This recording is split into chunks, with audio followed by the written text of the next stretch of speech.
Hello, in this video I will show you how to install Microsoft Edge on Motorola Moto G84.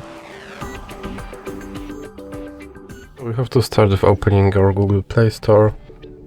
Now click on search bar and type in Edge and click search.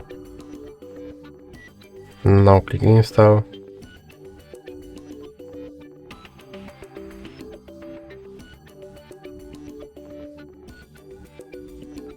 You can click open. And here you can click skip introduction.